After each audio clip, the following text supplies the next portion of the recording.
Top ട്യൂഷൻ്റെ social science ട്യൂട്ടോറിയലിലേക്ക് എല്ലാവർക്കും സ്വാഗതം. ഇന്നത്തെ ക്ലാസ്സിൽ നമ്മൾ കവർ ചെയ്യാൻ പോകുന്നത് chapter 2 towards the emergence of the national മൂവ്മെന്റിൽ വരുന്ന important ക്വസ്റ്റ്യൻസുകളാണ്.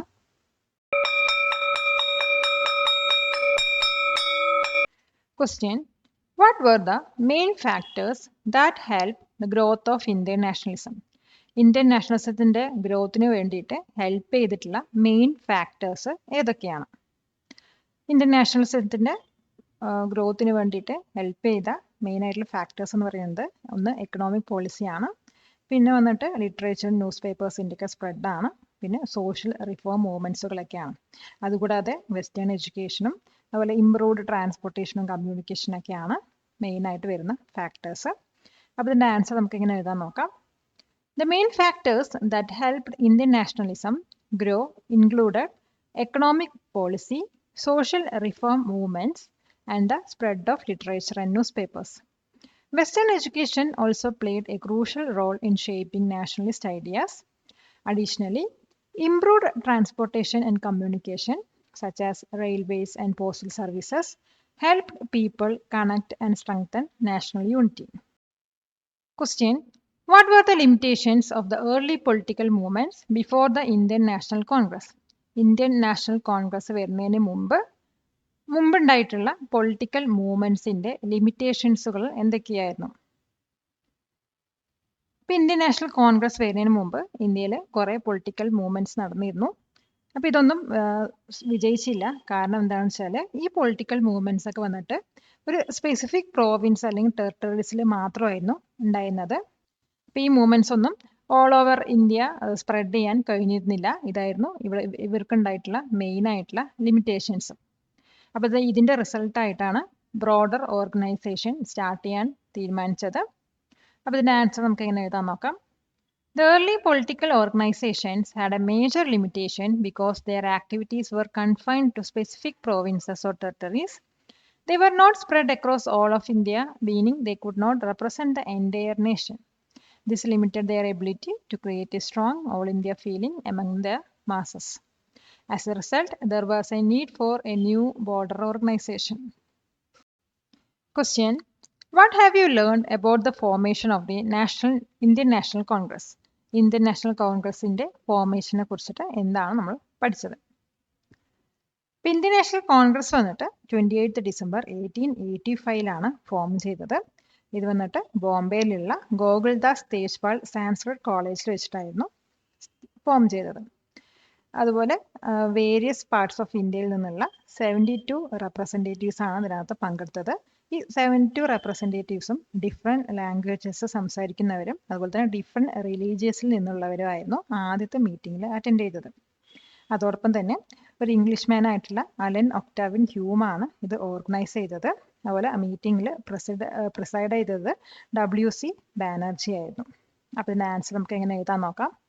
The Indian National Congress was formed on 28 December 1885 at the Gokuldas Tejpal Sanskrit College in Bombay. 72 representatives from various parts of India speaking different languages from different religions attended the first meeting. An Englishman, Alan Octavian Hume, helped organize it and WC Banerjee presided over the meeting. Question: what was the real motive behind the partition of Bengal by the British? Bengal പാർട്ടീഷൻ്റെ real motive എന്തായിരുന്നു? ഇപ്പോൾ ബംഗാൾ പാർട്ടീഷൻ്റെ real motive വന്നിട്ട് ബ്രിട്ടീഷുകാർക്കെതിരെയുള്ള Congress lead ചെയ്തിട്ടുള്ള struggles weaken ചെയ്യുക എന്നായിരുന്നു. അപ്പോൾ ബ്രിട്ടീഷുകാർ വന്നിട്ട് ബംഗാളിനെ 2 പാർട്സ് ആക്കി ഡിവൈഡ് ചെയ്തിട്ട് നാഷണലിസ്റ്റ് മൂവ്മെൻറ്റിൽ വളരെ സ്ട്രോങ് ആയി നിൽക്കുന്ന ബംഗാളിൻ്റെ യൂണിറ്റി ബ്രേക്ക് ചെയ്യാൻ വേണ്ടിയിട്ടായിരുന്നു. അപ്പോൾ ഇതിൻ്റെ ആൻസർ നമുക്ക് ഇങ്ങനെ എഴുതാൻ നോക്കാം. The real motive behind the partition of Bengal was to weaken the Congress-led struggles against British rule. The British aimed to divide the strong province of Bengal into 2 parts.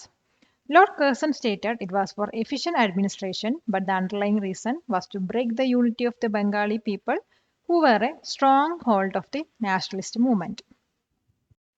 Question: when did the partition of Bengal happen and what was its immediate impact? Partition of Bengal എപ്പോഴാണ് നടന്നത്? അതിൻ്റെ immediate impact എന്തായിരുന്നു? ഇപ്പോൾ partition of Bengal വന്നിട്ട് 16th October 1905 നടന്നത്. ഇതിൻ്റെ immediate impact വന്നിട്ട് കൽക്കട്ട മുഴുവനും ജനങ്ങൾ മോർണിംഗ് ഡേ ഒബ്സർവ് ചെയ്തു. അതോടൊപ്പം തന്നെ സ്ട്രീറ്റ്സ് മുഴുവനും ജനങ്ങൾ രവീന്ദ്രനാഥ് ടാഗോറിൻ്റെ പാട്രിയോട്ടിക് സോങ് ആയിട്ടുള്ള അമർ സോനാർ ബംഗ്ല പാടിക്കൊണ്ട് നടന്നു. ഈ ഒരു പ്രൊട്ടസ്റ്റാണ് സ്വദേശി മൂവ്മെൻറ്റിന് ലീഡ് ചെയ്തത്. ഇതിൻ്റെ ആൻസർ നമുക്ക് ഇങ്ങനെ എഴുതാൻ നോക്കാം. The partition of Bengal officially happened on 16th October 1905. Immediately, people observed a day of mourning throughout Calcutta.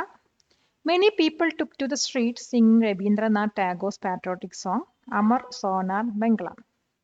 These protests led to the emergence of the powerful Swadeshi movement. Explain the main idea behind the Swadeshi movement. സ്വദേശി മൂവ്മെൻറ്റിൻ്റെ പിന്നിലുള്ള main ഐഡിയനെ കുറിച്ചിട്ട് explain ചെയ്യുക. ഇപ്പോൾ സ്വദേശി മൂവ്മെൻറ്റിൻ്റെ main idea എന്ന് പറയുന്നത് British products boycott ചെയ്തിട്ട് Indian goods use ചെയ്യുക എന്നായിരുന്നു. ഇത് വന്നിട്ട് ഇന്ത്യൻ പ്രൊഡക്ട്സ് ആശ്രയിക്കാനുള്ളൊരു ആശയമാണ് പ്രൊമോട്ട് ചെയ്തത്. അതായത് ഈ ഒരു മൂവ്മെൻറ്റ് മെയിനായിട്ട് എയിം ചെയ്തത് ഇന്ത്യൻ ഇൻഡസ്ട്രീസും ബിസിനസ്സൊക്കെ ബൂസ്റ്റ് ചെയ്യാനാണ്. അതോടൊപ്പം തന്നെ ബ്രിട്ടീഷിൻ്റെ എക്കണോമിക് കൺട്രോൾ റെസിസ്റ്റ് ചെയ്യാനും കൂടിയായിരുന്നു. അപ്പോൾ ഇതിൻ്റെ ആൻസർ നമുക്ക് ഇങ്ങനെ എഴുതാൻ നോക്കാം. The main idea of the Swadeshi movement was the use of Indian goods and the boycott of British products.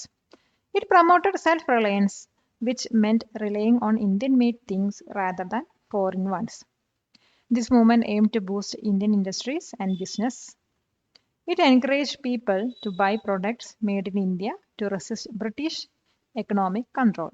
കൊടുക്കുന്നതോറും ഏറിടും വിദ്യ തന്നെ മഹാധനം. ഈ വീഡിയോ ഉപകാരപ്പെട്ടുവെങ്കിൽ ലൈക്ക് ചെയ്യൂ, ഷെയർ ചെയ്യൂ.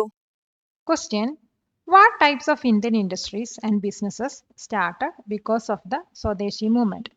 സ്വദേശി മൂവ്മെൻറ്റ് മൂലം ഏതൊക്കെ ടൈപ്പ് ഇൻഡസ്ട്രീസും ബിസിനസ്സൊക്കെയാണ് ഇന്ത്യയിൽ സ്റ്റാർട്ട് ചെയ്തത്? അപ്പോൾ സ്വദേശി മൂവ്മെൻറ്റ് മൂലം ഇന്ത്യയിൽ കുറേ ഇൻഡസ്ട്രീസും ബിസിനസ്സൊക്കെ സ്റ്റാർട്ട് ചെയ്തു. അതിൽ ഇൻക്ലൂഡഡ് ആയിട്ടാണ് ടെക്സ്റ്റൈൽ മിൽസ്, അതോടൊപ്പം തന്നെ സോപ്പ് മാച്ചസിൻ്റെ ഒക്കെ ഫാക്ടറീസ് സ്റ്റാർട്ട് ചെയ്തു. പിന്നെ അവർ നാഷണൽ ബാങ്ക്സും ഇൻഷുറൻസ് കമ്പനീസൊക്കെയാണ് സ്റ്റാർട്ട് ചെയ്തത്. അപ്പോൾ ഇതിൻ്റെ ആൻസർ നമുക്ക് എങ്ങനെ എഴുതാൻ നോക്കാം. The Swadeshi movement led to the start of many Indian industries and businesses. These included textile mills, which made clothes, and factories for soap and matches. There were also a growth in handloom establishment, which made fabrics by hand. Additionally, new national banks and insurance companies were started to support Indian financial independence. Question: What important agreement happened at the Unity in Lucknow Conference in 1916? 1916 നടന്ന യുണൈറ്റി in Lucknow കോൺഫറൻസിൽ എന്ത് important agreement ആണ് ഉണ്ടായത്? ഇപ്പോൾ 1916 യുണൈറ്റി in Lucknow conference നടന്നത്. ഈ ഒരു കോൺഫറൻസിൽ ഇന്ത്യൻ നാഷണൽ കോൺഗ്രസിൽ ഉൾപ്പെട്ട മോഡറേറ്റും അതുപോലെ എക്സ്ട്രീമിസ്റ്റുമായിട്ടുള്ള ഗ്രൂപ്പുകൾ യുണൈറ്റ് ചെയ്യാൻ ഡിസൈഡ് ചെയ്തു. അതുകൂടാതെ ഇന്ത്യൻ നാഷണൽ കോൺഗ്രസും ഓൾ ഇന്ത്യ മുസ്ലിം ലീഗും ഒരുമിച്ച് വർക്ക് ചെയ്യാനുള്ള ഒരു എഗ്രിമെൻ്റ് അവിടെ എഗ്രി ചെയ്തു. അപ്പോൾ ഈ ഒരു കോപ്പറേഷൻ വന്നിട്ട് നാഷണൽ മൂവ്മെൻറ്റിൻ്റെ ഒരു പുതിയ ഇമ്പോർട്ടൻറ്റ് സ്റ്റെപ്പായിട്ടാണ് കണക്കാക്കിയിരുന്നത്. അപ്പോൾ ഇതിൻ്റെ ആൻസർ നമുക്കിങ്ങനെ എഴുതാൻ നോക്കാം. The Unity in Lucknow Conference in 1916 was significant because the moderate and extremist groups within the Indian National Congress decided to unite. Additionally, the Indian National Congress and the All India Muslim League also agreed to work together. This cooperation was seen as an important step for the national movement. Question: Name two revolutionary organizations mentioned in the chapter and their leaders. ഈ ഒരു ചാപ്റ്ററിൽ mention ചെയ്തിട്ടുള്ള 2 revolutionary ഓർഗനൈസേഷൻസും അവയിൽ ഉൾപ്പെട്ട ലീഡേഴ്സിനെയും name ചെയ്യുക. അപ്പോൾ 2 revolutionary organisations എന്ന് പറയുന്നത് അനുശീലൻ സമിതിയും ഭാരത് മാതാ അസോസിയേഷനാണ്. അനുശീലൻ സമിതി വന്നിട്ട് ബംഗാളിലാണ് നടന്നത്. അപ്പോൾ ഇതിൽ ഇൻക്ലൂഡ് ആയിട്ടുള്ള ലീഡേഴ്സ് എന്ന് പറയുന്നത് സചീന്ദ്രനാഥ് സാനിയാലും അതുപോലെ തന്നെ ഔറോബിന്ദോ ഘോഷുമാണ്. പിന്നെ ഭാരത് മാതാ അസോസിയേഷൻ വന്നിട്ട് മെഡ്രാസിലായിരുന്നു നടന്നത്. അപ്പോൾ ഇതിനെ ലീഡ് ചെയ്ത ലീഡേഴ്സ് എന്ന് പറയുന്നത് നീലകാന്ത ബ്രഹ്മചാരി, വാഞ്ചി അയ്യറും അതുപോലെ അജിത് സിംഗുമായിരുന്നു. അപ്പോൾ ഇതിൻ്റെ ആൻസർ നമുക്ക് എങ്ങനെ എഴുതാൻ നോക്കാം. One revolutionary organization mentioned is the Anushilan Samiti, based in Bengal, whose leaders included Sachindranath Sanyal and Aurobindo Ghosh. Another is the Bharat Mata Association in Madras, led by figures like Neelakanta Brahmachari, Vanchi Iyer, and Ajit Singh. These groups believed in more forceful methods to achieve independence. Question: Who were the leaders of the Indian Association? Indian Associationന്റെ leaders ആരൊക്കെയായിരുന്നു? ഇപ്പം Indian association lead ചെയ്തത് സുരേന്ദ്രനാഥ് ബാനർജിയും അതുപോലെ ആനന്ദ് മോഹൻ ബോസുമായിരുന്നു. ഈ ഒരു organisation വന്നിട്ട് Calcutta based ആയിരുന്നു. അതിൻ്റെ ആൻസർ നമുക്ക് ഇങ്ങനെ എഴുതാൻ നോക്കാം. The Indian Association was led by Surendranath Banerjee and Ananda Mohan Bose. This organization was based in Calcutta. They played a significant role in the early political awakening of India. Question: What role did transport and communication play in strengthening nationalism? Nationalism strengthen ചെയ്യുന്നതിൽ ട്രാൻസ്പോർട്ടും communication play ചെയ്ത റോളുകൾ എന്തൊക്കെയാണ്? അപ്പോൾ ബ്രിട്ടീഷുകാരാണ് റെയിൽവേസും കമ്മ്യൂണിക്കേഷനൊക്കെ expand ചെയ്തത്. Railways അതുപോലെ communication പറഞ്ഞാൽ പോസ്റ്റലും telegraph services ഒക്കെ ജനങ്ങളിൽ വന്നിട്ട് ഇന്ത്യ അക്രോസ് ട്രാവൽ ചെയ്യാൻ ഹെൽപ്പ് ചെയ്തു. അതോടൊപ്പം തന്നെ മറ്റുള്ളവരുമായിട്ട് കമ്മ്യൂണിക്കേറ്റ് ചെയ്യാനും അത് ഹെൽപ്പ് ചെയ്തു. അപ്പോൾ ഈ ഒരു എക്സ്പാൻഷൻ വന്നിട്ട് ഇന്ത്യൻസ് തമ്മിലുള്ള അണ്ടർസ്റ്റാൻഡിങ് ഇൻക്രീസ് ചെയ്യുകയും അതോടൊപ്പം യുണൈറ്റഡ് നേഷൻ ഒന്നും കൂടി സ്ട്രോങ്ങർ ആയിട്ട് ഗ്രോ ചെയ്യാനുള്ള ഐഡിയയും കൂടെ നൽകി. അപ്പോൾ ഇതിൻ്റെ ആൻസർ നമുക്ക് എങ്ങനെ എഴുതാൻ നോക്കാം. The British expanded transport like railways and communication like postal and telegraph services. These facilities helped people travel across India and communicate with each other. This increased understanding among Indians and helped the idea of United Nation grow stronger. High school വിദ്യാർത്ഥികൾക്കായി ചെറിയ batch സൈസിലുള്ള tuition ക്ലാസുകളിലൂടെ മികച്ച വിജയം നേടാൻ ഇന്ന് തന്നെ top tuition സെന്ററിൽ join ചെയ്യൂ. Question: How many people attended the first meeting of the Indian National Congress? Indian National Congressന്റെ ഫസ്റ്റ് മീറ്റിംഗിൽ എത്ര പീപ്പിൾ ആണ് അറ്റൻഡ് ചെയ്തത്? അപ്പോൾ ഇന്ത്യൻ നാഷണൽ കോൺഗ്രസിന്റെ ഫസ്റ്റ് മീറ്റിംഗിൽ 72 ആളുകളാണ് അസംബിൾ ചെയ്തത് അല്ലെങ്കിൽ മീറ്റിംഗ് അറ്റൻഡ് ചെയ്തത്. ഈ ഇൻഡിവിജ്വൽസ് ഒക്കെ വന്നിട്ട് ഇന്ത്യയിലുള്ള ഡിഫറെൻറ്റ് റീജിയൻസിലുള്ള ഇമ്പോർട്ടൻറ്റ് ഓർഗനൈസേഷനിൽ നിന്നുള്ള റെപ്രസെൻറ്റേറ്റീവ്സ് ആയിരുന്നു. ഇപ്പോൾ ആൻസർ നമുക്ക് ഇങ്ങനെ എഴുതാൻ നോക്കാം. 72 persons assembled and attended the first meeting of the Indian National Congress. These individuals were representatives from various important organizations across different regions of India. Question: Who presided over the first meeting of Indian National Congress? Indian National Congressന്റെ first meeting preside ചെയ്തത് ആരായിരുന്നു? ഇപ്പോൾ Indian National കോൺഗ്രസിന്റെ first meeting preside ചെയ്തത് WC Banerjee ആണ്. ഇദ്ദേഹം ഒരു lawyer ആയിരുന്നു. അപ്പോൾ ഇതിന്റെ ആൻസർ എങ്ങനെ എഴുതാൻ നോക്കാം. WC Banerjee was the person who presided over the first meeting of the Indian National Congress. He was a lawyer and led the historic gathering. Question: Which song was sung during the protest against the partition of Bengal? Bengal partition സമയത്ത് അതിന് against ആയിട്ട് നടന്ന പ്രൊട്ടസ്റ്റിൽ ജനങ്ങൾ പാടിയിട്ടുള്ള song ഏതായിരുന്നു? അപ്പോൾ ബംഗാൾ പാർട്ടീഷൻ്റെ സമയത്ത് അല്ലെങ്കിൽ അതിൻ്റെ പ്രൊട്ടസ്റ്റിൻ്റെ സമയത്ത് ജനങ്ങൾ സ്ട്രീറ്റിലൂടെ പാടി നടന്നത് രവീന്ദ്രനാഥ് ടാഗോസിൻ്റെ പാട്രിക് സോങ് ആയിട്ടുള്ള അമർ സോണാർ ബംഗ്ല പറഞ്ഞൊരു പാട്ടായിരുന്നു. അപ്പോൾ ഈ ഒരു സോങ് വന്നിട്ട് പിന്നീട് യൂണിറ്റീൻ്റെയും പ്രൊട്ടസ്റ്റിൻ്റെയും സിമ്പിളായിട്ട് മാറുകയാണ് ചെയ്തത്. അപ്പോൾ ഇതിൻ്റെ ആൻസർ നമുക്ക് എങ്ങനെ എഴുതാൻ നോക്കാം. During the protest against the partition of Bengal, Rabindranath Tagore's patriotic song Amar Sonar Bangla was sung by the people. This song became a symbol of unity and protest. Question: What was the Ghadar party and where was it located? Ghadar Party പറഞ്ഞാൽ എന്താണ്, അതെവിടെയാണ് locate ചെയ്തത്? ഇപ്പം ഗഡാർ party പറയുന്നത് ഒരു revolutionary organisation ആണ്. ഇത് വന്നിട്ട് അമേരിക്കയിലാണ് ലൊക്കേറ്റ് ചെയ്തിരിക്കുന്നത്. ഈ ഒരു ഓർഗനൈസേഷൻ ലീഡ് ചെയ്തത് ലാല ഹർദയാലാണ്. അപ്പോൾ ഈ ഒരു ഗ്രൂപ്പ് മെയിനായിട്ട് എയിം ചെയ്തത് ബ്രിട്ടീഷ് റൂള് എൻഡ് ചെയ്യുക എന്നാണ്. അപ്പോൾ ഇതിൻ്റെ ആൻസർ നമുക്ക് എങ്ങനെ എഴുതാൻ നോക്കാം. The Ghadar party was a revolutionary organization. It was located in America and its leader was Lala Hardayal. This group aimed to overthrow British rule through more radical means. Question: Why did some groups choose revolutionary methods against the British?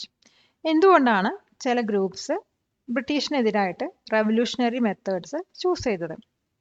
ഇപ്പോൾ ചില groups വന്നിട്ട് ബ്രിട്ടീഷിനെതിരായിട്ട് revolutionary methods choose ചെയ്തു. കാരണം അവർ believe ചെയ്തത് എന്താണെന്ന് വെച്ചാൽ western Empire ആയിട്ടുള്ള അല്ലെങ്കിൽ ബ്രിട്ടീഷുകാരെ ഈ ഒരു രാജ്യം വിട്ട് പുറന്തള്ളണമെങ്കിൽ അവർക്ക് വയലൻസിലൂടെ മാത്രമാണ് കഴിയുക എന്ന്. അതായത് അവർ പീസ്ഫുൾ സ്ട്രഗിൾ കൊണ്ട് ബ്രിട്ടീഷുകാരനെ പുറത്താക്കാൻ കഴിയില്ല എന്ന് അവർക്ക് മനസ്സിലായി. അതുകൊണ്ടാണ് റെവല്യൂഷണറി മെത്തേഡ്സ് അവർ ചൂസ് ചെയ്തത്. അപ്പോൾ ഇതിൻ്റെ ആൻസർ നമുക്ക് ഇങ്ങനെ എഴുതാൻ നോക്കാം. Some groups chose revolutionary methods because they believed that the Western Empire, meaning the British, could only be overthrown through violence. They thought peaceful struggle would not be enough. This organization resorted to armed resistance and secret activities. Subscribe to this channel for more videos like this. Question: Name the leaders of the Madras Mahajan Sabha. Madras Mahajan സഭയിലുള്ള ലീഡേഴ്സിന് name ചെയ്യാം. മദ്രാസ് മഹാജൻ സഭയിൽ include ചെയ്തിട്ടുള്ള leaders എന്ന് പറയുന്നത് M വീരരാഘവാചാര്യയാണ്, പിന്നെ വരുന്നത് G Subrahmanya അയ്യറും പിന്നെ ആനന്ദ് ചാർലുമാണ്. അപ്പോൾ ഈ ഒരു ഓർഗനൈസേഷൻ വന്നിട്ട് മദ്രാസിലാണ് ഉണ്ടായിട്ടുള്ളത്. അപ്പോൾ ഇത് one of the political movements ആണ്. അപ്പോൾ ഇതിൻ്റെ ആൻസേഴ്സ് നമുക്ക് എങ്ങനെ എഴുതാൻ നോക്കാം. The leaders of the Madras Mahajan Sabha included M. Veeraraghavacharya, G. Subramanya Iyer, and Anand Charlu. This organization was centered in Madras and was one of the early political movements. Question: Name the leaders of the Bombay Presidency Association. Bombay Presidency Association leadersine name ചെയ്യുക. Bombay Presidency association lead ചെയ്തത് Firoz Shah മെഹ്ദിയും K T തെലാങ്ങും അതോടൊപ്പം തന്നെ ബദ്രുദ്ദീൻ ത്യാബ്ജിയുമായിരുന്നു. ഈ ഒരു organisation എന്ന് പറയുന്നത് Bombay based ആയിരുന്നു. ആ റീജിയനിലുള്ള പൊളിറ്റിക്കൽ ആക്ടിവിറ്റീസിൽ ഈ ഒരു ഓർഗനൈസേഷൻ വളരെ ഇമ്പോർട്ടൻ്റ് ആയിട്ടുള്ള റോൾ തന്നെ പ്ലേ ചെയ്യുന്നുണ്ട്. അപ്പോൾ ഇതിൻ്റെ ആൻസർ നമുക്ക് എങ്ങനെ എഴുതാൻ നോക്കാം. The Bombay Presidency Association was led by Pherozeshah Mehta, K.T. Telang and Badruddin Tyabji. This organization was based in Bombay and played a role in the political activities of that region. Question: Who was Alan Octavian Hume and what was his role in the formation of INC? Alan Octavian Hume ആരായിരുന്നു? INCയുടെ ഫോർമേഷനിൽ ഇദ്ദേഹത്തിൻ്റെ role എന്തായിരുന്നു? Allen Octavian Hume പറയുന്ന ഒരു English മാൻ ആയിരുന്നു. ഇദ്ദേഹം വന്നിട്ട് Indian national കോൺഗ്രസ്സിലെ ഒരു organiser ആയിരുന്നു. അപ്പോൾ ഈ ഒരു ഓർഗനൈസേഷൻ്റെ ഫോർമേഷനിൽ ലീഡ് ചെയ്തിട്ടുള്ള മീറ്റിങ്ങിലും ഇദ്ദേഹം പ്രസൻ്റ് ആയിരുന്നു. ഇദ്ദേഹത്തിൻ്റെ ഇൻവോൾവ്മെൻറ്റ് പറയുന്നത് വളരെയധികം നോട്ടബിൾ ആണ്. അപ്പോൾ ഇതിൻ്റെ ആൻസർ നമുക്ക് എങ്ങനെ എഴുതാൻ നോക്കാം. Allan Octavian Hume was an English man and one of the organisers of the Indian National Congress. He was present at the meeting that led to the formation of the organization. His involvement is notable in the early days of the INC. Question: Why did Lord Curzon say Bengal was partitioned? എന്തുകൊണ്ടാണ് Lord Kherson പറഞ്ഞത് ബംഗാളിനെ partition ചെയ്യണമെന്ന്? ഇപ്പോൾ Lord Kherson പറയുന്നത് British viceroy ആണ്. ഇദ്ദേഹം എന്താണ് argue ചെയ്തു വെച്ചാൽ ഇപ്പോൾ നിലവിലുള്ള ബംഗാൾ പ്രോവിൻസ് എന്ന് പറയുന്നത് വളരെ വാസ്റ്റ് ആണെന്നും അപ്പോൾ എഫിഷ്യൻറ്റ് അഡ്മിനിസ്ട്രേഷന് വേണ്ടിയിട്ട് ബംഗാൾ പ്രോവിൻസിനെ പാർട്ടീഷൻ ചെയ്യണമെന്നുമായിരുന്നു. ഇത് വന്നിട്ട് ബംഗാളിനെ ഡിവൈഡ് ചെയ്യാനുള്ള ഒഫീഷ്യൽ റീസൺ ആയിരുന്നു. പക്ഷേ ഇതിൻ്റെ പിന്നിലുള്ള റിയൽ മോട്ടീവ് എന്ന് പറയുന്നത് നാഷണലിസ്റ്റ് മൂവ്മെൻറ്റ് വീക്കൻ ചെയ്യാനാണ്. അപ്പോൾ ഇതിൻ്റെ ആൻസർ നമുക്ക് എങ്ങനെ എഴുതാൻ നോക്കാം. Lord Curzon, the British viceroy, argued that the existing province of Bengal was vast and its partition was necessary for efficient administration. This was the official reason given for dividing the province. However, the real motive was to weaken the nationalist movement. Question: What was the significance of the Lucknow Pact between Congress and the Muslim League? കോൺഗ്രസും മുസ്ലിം ലീഗും തമ്മിലുള്ള Lucknow പാക്റ്റിൻ്റെ significance എന്താണ്? ഇപ്പോൾ Lucknow pact വന്നിട്ട് 1916 നടന്നത്. ഇപ്പോൾ ഈ ഒരു പാക്റ്റിൽ വന്നിട്ട് ഇന്ത്യൻ നാഷണൽ കോൺഗ്രസും ഓൾ ഇന്ത്യ മുസ്ലിം ലീഗും ഒരുമിച്ച് വർക്ക് ചെയ്യാൻ ഡിസൈഡ് ചെയ്തു. അപ്പോൾ ഇത് വന്നിട്ട് വളരെ ഇമ്പോർട്ടൻ്റ് ആയിട്ട് കണക്കാക്കുന്നത്, കാരണം 2 മേജർ പൊളിറ്റിക്കൽ എൻറ്റിറ്റീസ് നാഷണൽ മൂവ്മെൻറ്റിന് വേണ്ടിയിട്ട് കോപ്പറേറ്റ് ചെയ്യുകയാണ് ചെയ്തത്. ഇത് വന്നിട്ട് ബ്രിട്ടീഷിന് എഗെയിൻസ്റ്റിലുള്ള യൂണിറ്റി ആണ് ഷോ ചെയ്യുന്നത്. അപ്പോൾ ഇതിൻ്റെ ആൻസർ നമുക്ക് എങ്ങനെ എഴുതാൻ നോക്കാം. The significance of the Lucknow Pact, which happened in 1916, was that the Indian National Congress and the All India Muslim League decided to work together. This alliance was important as it brought 2 major political entities to cooperate for the national movement. It showed a rare period of unity against the British. Next നമ്മൾ പഠിക്കാൻ പോകുന്നത് ഈ ഒരു ചാപ്റ്ററിൽ വരുന്ന 1 word questions ആണ്, അല്ലെങ്കിൽ fill in the blanks type ക്വസ്റ്റ്യൻസുകളാണ്. Question: The British expanded dash and communication facilities in India. Answer: transport. Next question: The British started the dash postal system and telegraph services. Answer: railways. Next question: dash education was an indicator contributing to nationalism. Answer: Western. Next question: The Indian Association was an early political movement located in dash. Answer: Calcutta. Question: The Madras Mahajan Sabha was based in dash. Answer: Madras. Next question: The Bombay Presidency Association was located in dash. Answer: Bombay. Next question: The Indian National Congress was formed on 28th December dash. Answer: 1885. Next question: The first meeting of the Indian National Congress was held at Goguldas Tejpal Sanskrit College dash. Answer: Bombay. Question: The partition of Bengal occurred in dash. Answer: 1905.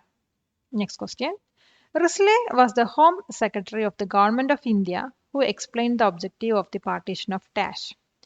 Answer: Bengal. Next question: Lord Curzon was a British dash who argued for efficient administration for the partition. Answer: Viceroy. Next question: Bengal was divided into East Bengal and West Bengal dash. Answer: Bengal. Question: The partition of Bengal became effective on October 16 dash. Answer: 1905. Question: Rabindranath Tagore's song Amar Sonar Bangla was sung during protest against the partition of dash. Answer: Bengal. Next question: The Swadeshi movement's main concept was the boycott of British dash. Answer: goods. Next question: The Swadeshi movement promoted self dash. Answer: reliance. Question: W.C. Banerjee presided over the first meeting of the Indian National dash. Answer: Congress. Next question: East Bengal was a Muslim majority region while West Bengal was a dash majority region. Answer: Hindu. Next question: The annual conference of the Congress in 1960 was held in dash. Answer: Lucknow. Palakkad നിവാസികളെ ഞങ്ങളുടെ class room ട്യൂഷനിലേക്ക് സ്വാഗതം ചെയ്യുന്നു. മറ്റൊരു വീഡിയോയുമായി വീണ്ടും കാണാം.